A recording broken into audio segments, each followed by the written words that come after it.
So we continue on in our 2024-2025 season previews today with the Boston Bruins. We skipped the Arizona Coyotes because they don't exist anymore, and we head straight to the Boston Bruins. The Bruins have been a very consistent playoff team for, I would say, nearly the last decade. They've been in the playoffs a lot in these past couple of years. Have they won consistent rounds and gone pretty far? In some years, yes, but in a lot of years, it hasn't really gone that way, especially recently. So let's start off with the 3-year progression where this team started off in 21-22 and go up to present date. So in 21-22, they went 51-26-5 for 107 points. They were 10th in the National Hockey League. They lost in round 1 in Game 7 to the Carolina Hurricanes.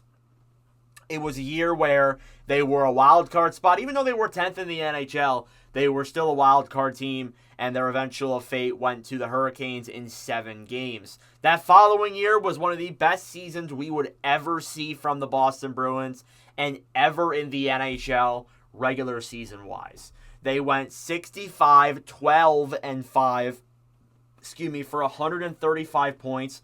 They were first in the National Hockey League by an extremely large margin, and they lost in round 1 to the Florida Panthers, blowing a 3-1 series lead. Patrice Bergeron, David Krejci retire. They lose a lot of assets in the offseason.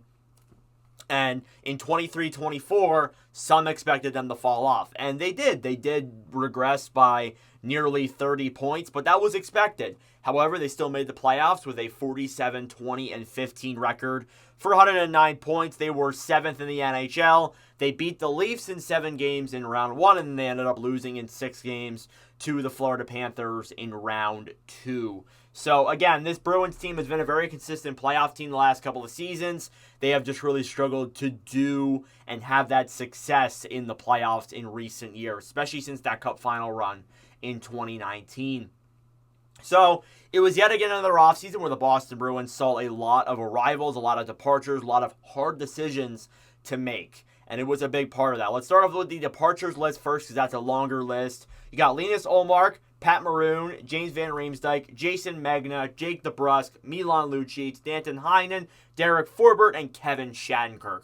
All consistent NHLers at this point. Ullmark, your backup goalie, Vezina Trophy winner. You traded him to Ottawa. Unfortunately, it was a deal that just had to happen. Pat Maroon got at the trade deadline. JVR acquired for a 1-season, tryout or stint or whatever when he was with the team. He looked all right during some stretches, but overall, it didn't work out.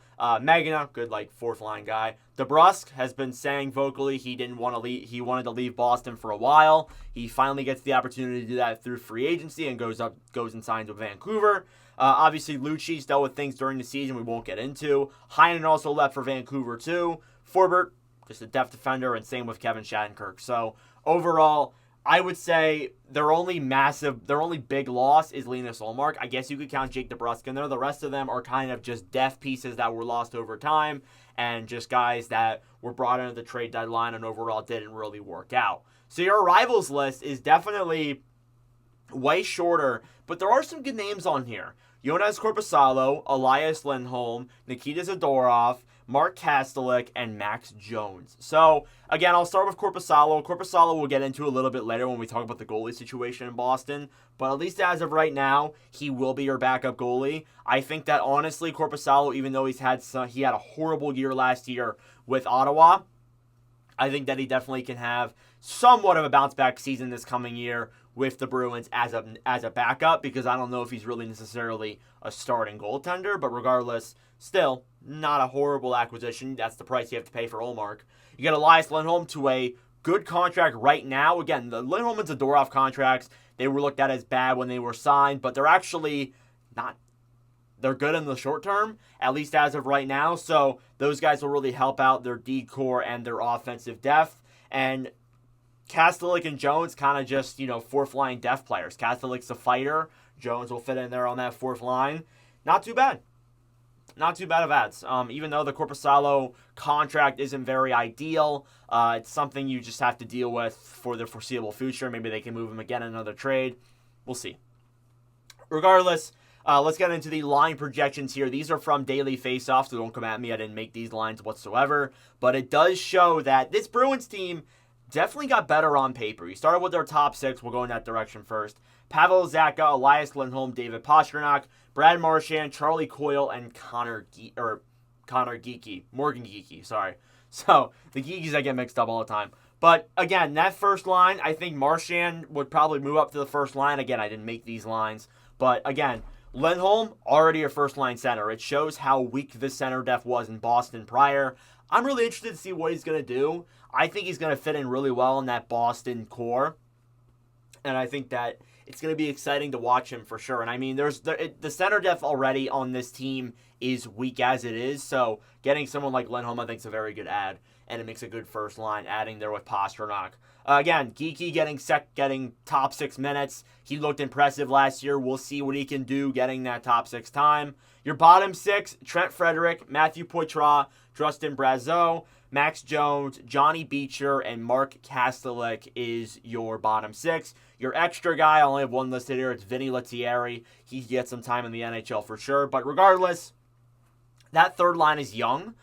Frederic, been there for a while. Poitras and Brazeau, definitely guys who have come up this past year and proved themselves. So, again, Boston, with guys they drafted in later rounds, and obviously there's that, they have looked solid. Poitras, I think, is going to take a big step this coming year. Same with Johnny Beecher. Those are two really exciting players who could become regulars in the NHL. Not to mention Fabian Lysell, Grzelcyk. There's a lot of other guys that have potential in this, or Gurikov, I'm pretty sure is his name.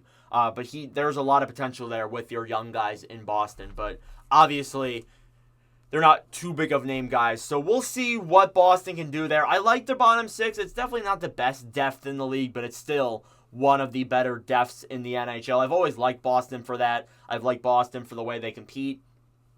Their defense, still one of the best in the NHL despite losing a lot. You have Nikita Zadorov and Charlie McAvoy first pairing. Again, that shows how inaccurate daily faceoff is. Hampus Lindholm and Brandon Carlo, and then Mason Lohrei and Andrew Peeke. So I think you can make a ton of changes to that defense core that aren't particularly I agree with. I think Lindholm can move up to the first pairing. Lohrei can move up to the first pairing. Honestly, that D-core, even though you can make a ton of changes to it, it's still very solid. It's a defensive core that definitely was, honestly, it's lost a lot over the years. A lot of guys have moved on to get bigger contracts elsewhere, and obviously, Bruins couldn't keep everyone, but that D-core still looks very solid, and it's still one of the better ones in the NHL, and I think that even though you look at their depth, as I said, it's not the strongest as it is in the NHL, but their D-core kind of makes up for that, to be honest. They are really good defensively. Goaltending, as I said earlier in this video, you're going to have Korpisalo as your backup, and hopefully if he does get signed, Jeremy Swayman will be your starting goalie. But as of right now, we haven't heard much. And I'm not particularly too panicked about that. I think once you start getting into the first or second week of September and Swayman still is not signed, then you might be starting to panic a little bit. But I definitely think they will eventually get him locked up to a deal, and I think that will be done. But again, I like what Boston's cooking. I like what Montgomery has been doing with his coaching style this past year. And Sweeney's been there for a long time, even though some people don't necessarily agree with his moves all the time. I think that Sweeney does an overall good job at managing this Bruins roster. Some extra guys that are mentionable. You got Parker Wotherspoon on defense, who will get some NHL time this year, barring there's injuries.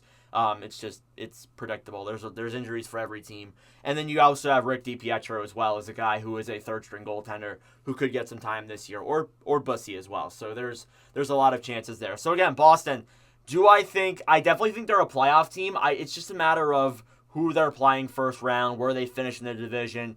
If they're playing, let's say, I don't know, a team from the Eastern Conference is a lot weaker than them, they'll definitely make it to the second round, but it's after that really kind of makes me a little bit concerned with Boston. I just don't see them as particularly a team that can win a Stanley Cup with this roster, at least as of right now. I just think that overall their team, it's solid, but I don't know if it's solid or has enough depth to really get them to a Stanley Cup. But they definitely can do some damage in the playoffs for sure. We'll see what they can do. But anyways, let me know your thoughts in the comment section down below on the Boston Bruins. Where do you think they're going to finish? I'm excited to watch them this year. Bruins, even though I'm a Flyers fan, are actually one of my favorite teams in the league to watch and talk about and always cover. So I always like the Boston Bruins a lot for that. But anywho, let me know your thoughts in the comment section down below. Thanks for watching. Tomorrow will be the Buffalo Sabres. So we got another non-playoff team here But anyways, thanks for watching, and I'll see you guys in the next video. Adios.